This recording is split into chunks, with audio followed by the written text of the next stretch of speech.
Even though high-quality CPR has been shown to increase survival, it only provides about 25 to 40% of normal blood flow to the heart and brain.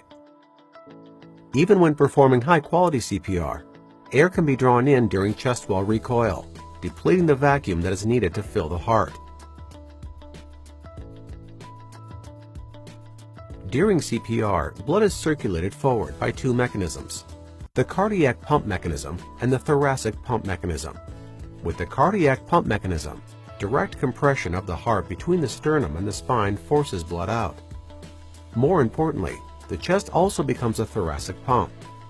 Chest compressions create a positive pressure that forces blood out of the heart and air out of the lungs. Compressions also cause a slight increase in intracranial pressure, which reduces cerebral perfusion.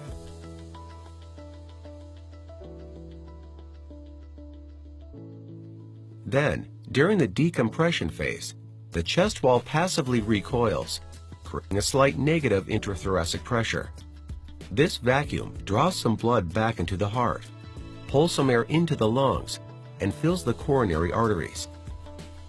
ICP is also slightly lowered during decompression.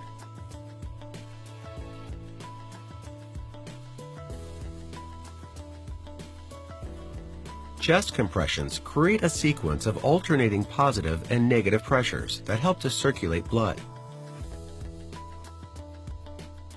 The more blood that can be returned to the heart, called preload, the more blood that can be circulated forward on the subsequent compression. Optimizing preload is critical for maximizing the effectiveness of CPR.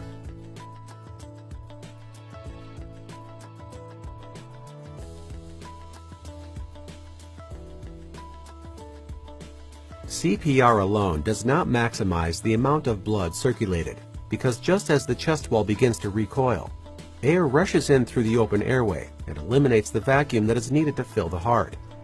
Once the negative pressure is gone, the heart stops filling. This diminished preload results in decreased cardiac output on the subsequent compression.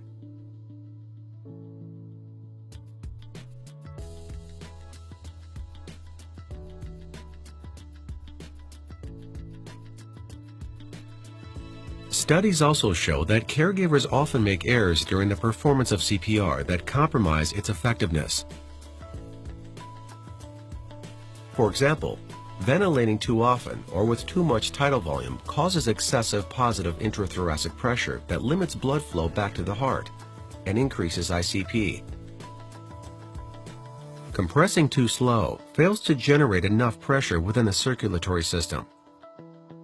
Compressing too fast limits preload because the heart does not have enough time to fill with blood.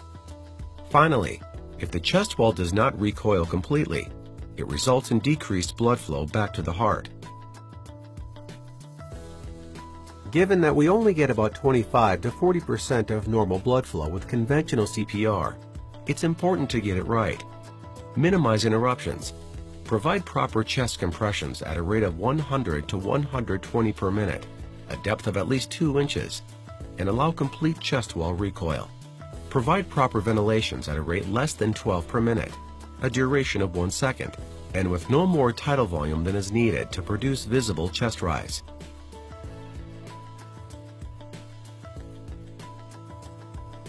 Zoll's resuscitation platform is designed to promote high-quality, high-perfusion CPR. Zoll Medical. For more information, please visit us at zoll.com.